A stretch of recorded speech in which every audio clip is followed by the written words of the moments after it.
Halo teman-teman, apa kabar? Perkenalkan, nama saya Anissa Tendiarani Saragi, mahasiswa Pendidikan Kimia Universitas Kristen Indonesia.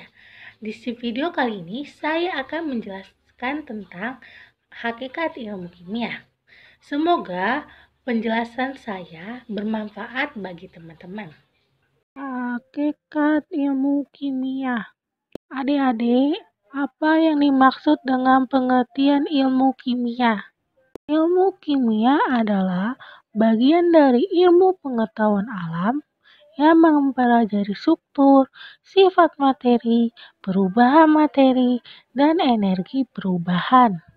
Bagian-bagian materi dibagi menjadi 5. Yang pertama adalah susunan materi, yang kedua adalah struktur materi, yang ketiga adalah sifat materi, yang keempat adalah perubahan materi, yang kelima adalah energi yang menyertai perubahan materi. Yang pertama adalah susunan materi. Susunan materi dibagi menjadi 2. Yang pertama adalah pengertian materi, yang kedua adalah klasifikasi materi. Pengertian materi adalah istilah yang mencakup komponen atau komposisi penyusun materi dengan perbandingan tertentu. Klasifikasi dibagi menjadi 2, yaitu zat tunggal, yang kedua zat campuran. Zat tunggal adalah materi yang memiliki susunan partikel yang tidak mudah diubah dan memiliki komposisi yang tetap. Zat campuran adalah penggabungan 2 zat atau lebih tanpa melalui reaksi kimia, sehingga sifat penyusunnya tidak akan berubah. Zat tunggal dibagi menjadi 2, unsur dan senyawa. Zat campuran dibagi menjadi 2, homogen dan heterogen. Unsur adalah materi yang tidak dapat dipisah lagi menjadi unsur lain melalui reaksi kimia, misalnya nitrogen, besi, dan emas. Senyawa adalah terbentuk dari reaksi kimia beberapa unsur dan tidak dapat dipisah menjadi unsur atau senyawa lain melalui reaksi kimia, misalnya air dan asam sulfat. Campuran homogen adalah campuran yang memiliki penampilan dan komposisi seragam. Campuran homogen terdiri atas partikel yang berukuran kecil dan tidak mengendap bila didiamkan. Contohnya air dengan sirup. Campuran heterogen terdiri dari zat atau fase yang berbeda. Campuran heterogen terdiri atas partikel berukuran besar dan akan mengendap bila didiamkan. Contohnya air dengan minyak. Selanjutnya, yang kedua adalah struktur materi.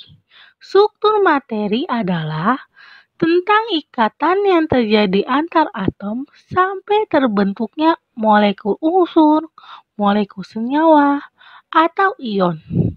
Contoh molekul unsur O2, N2, H2, dan P4. Contoh molekul senyawa adalah CO2, H2O, dan CaCO3. Contoh ion adalah Na+, Cl-, dan Ca2+. Yang ketiga adalah sifat materi. Sifat materi yang dimaksud lebih mengarah ke sifat-sifat kimia.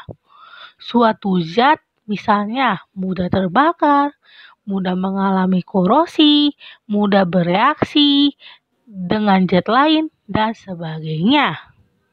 Yang keempat adalah perubahan materi. Perubahan materi dibagi menjadi 2, perubahan fisika dan perubahan kimia. Perubahan fisika adalah perubahan yang tidak dapat menghasilkan zat baru. Contohnya, lilin dibakar, es mencair, dan sebagainya. Perubahan kimia adalah perubahan yang menghasilkan zat baru akibat reaksi kimia. Contohnya, besi berkarat, kayu dibakar menjadi abu, dan nasi menjadi basi. Selanjutnya, yang kelima adalah energi yang menyertai perubahan.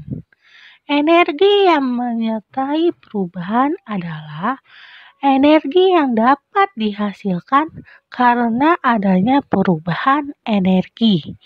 Dihasilkan oleh perubahan materi itu sendiri. Pada perubahan fisika dapat dihasilkan energi, misalnya air terjun dan bendungan.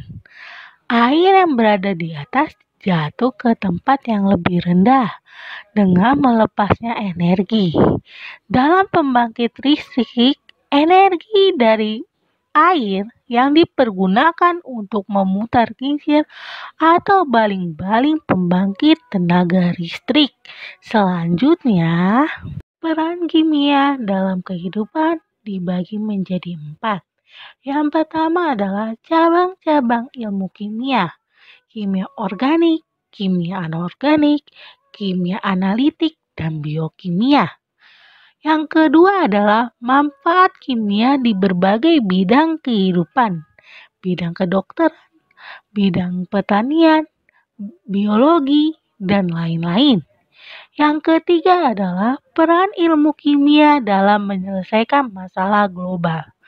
Yang keempat adalah karir di bidang kimia. Selanjutnya, saya akan membahas tentang metode ilmiah.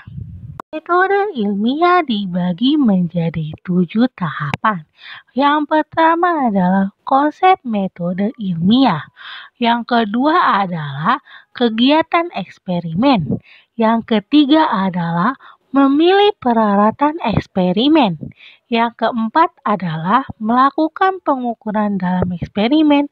Yang kelima adalah menilai keselamatan dan eksperimen. Yang keenam adalah mengevaluasi eksperimen. Yang ketujuh adalah sikap ilmiah. Selanjutnya, saya akan membahas tentang konsep metode ilmiah.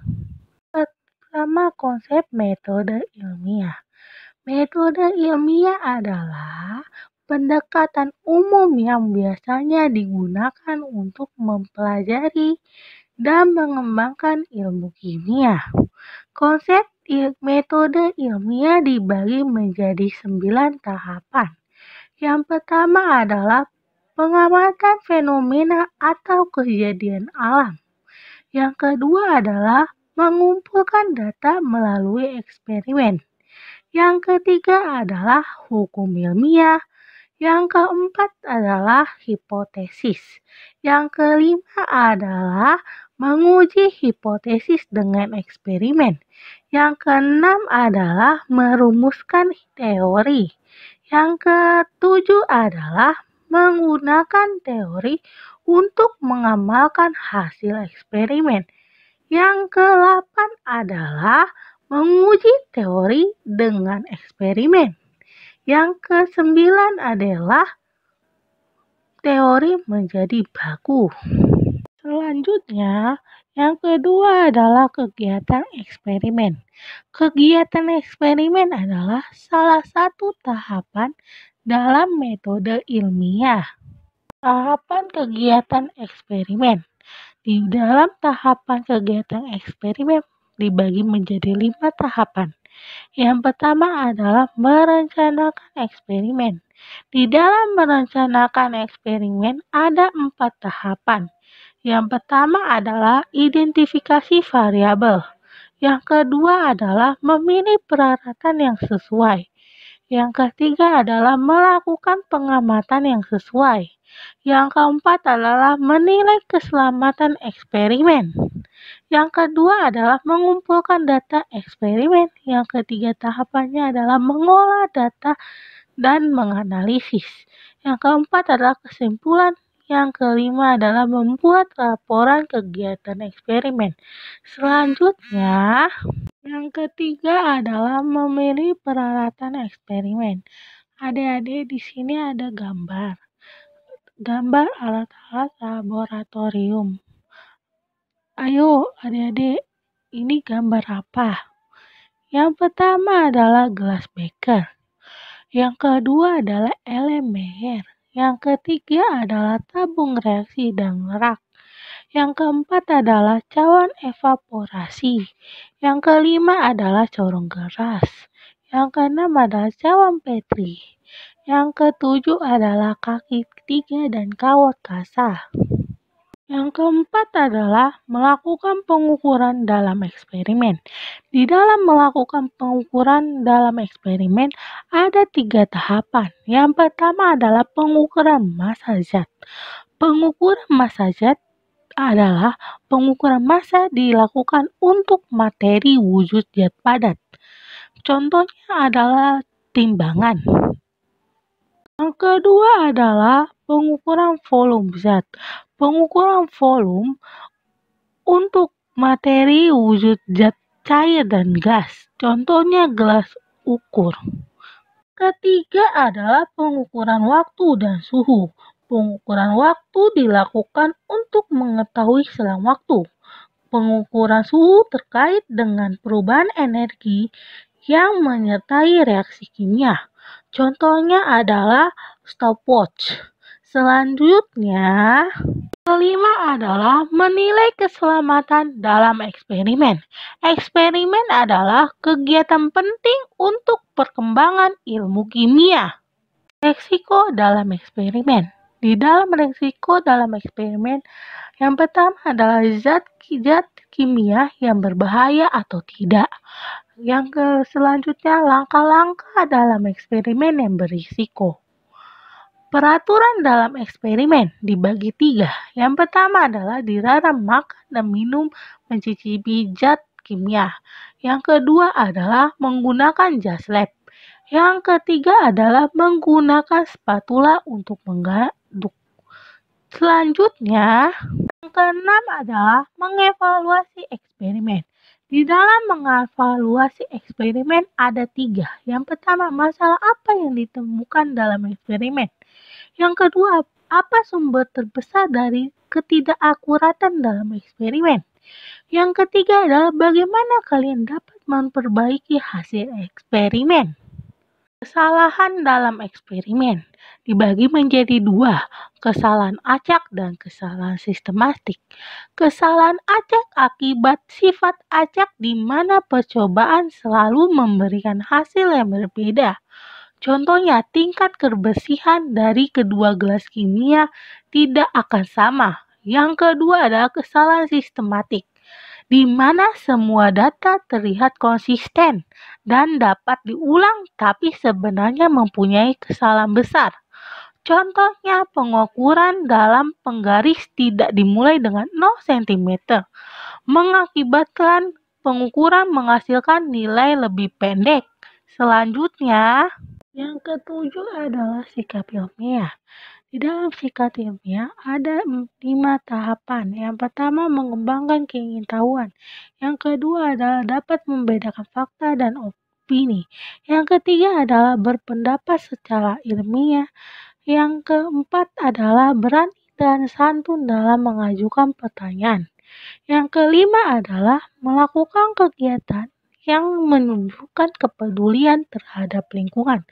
Selanjutnya, keselamatan dan keamanan kimia di laboratorium. Peraturan keselamatan kita harus mengetahui peraturan keselamatan di dalam laboratorium. Yang pertama adalah dilarang masuk kalau tidak berkepentingan. Yang kedua adalah mengetahui zat-zat yang berbahaya. Yang ketiga adalah mengetahui cara pengerjaan atau penggunaan alat-alat laboratorium. Yang keempat adalah cara penggunaan alat pemadaman api di laboratorium. Selanjutnya, cara pemanasan larutan di dalam gelas kimia. Kita harus siapkan alatnya. Pertama, spiritus, gelas kimia, aquades, dan kaki 3 dan kawat kasar. Selanjutnya, kita hidupin spiritus dan taruh di bawah kaki 3 dan kawat kasar. Selanjutnya, masukkan aquades atau larutan ke dalam gelas kimia. Selanjutnya, gelas kimia yang berisi aqueous atau larutan ditaruh di atas kaki ketiga dan kawat kasa. Kita tunggu sampai mendidih. Selanjutnya, adik-adik, di sini ada soal. Silakan mengerjakan ya adik-adik. Selamat mengerjakan.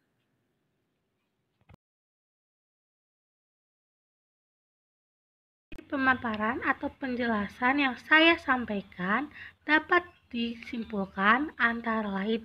Yang pertama adalah mengetahui peran kimia dalam kehidupan sehari-hari. Yang kedua adalah mengetahui kegiatan dan alat-alat di laboratorium. Yang ketiga adalah mengetahui resiko yang akan timbul dalam eksperimen di laboratorium. Yang keempat adalah mengetahui keamanan dan keselamatan di laboratorium. Demikian pemaparan dari saya yang saya sampaikan. Terima kasih.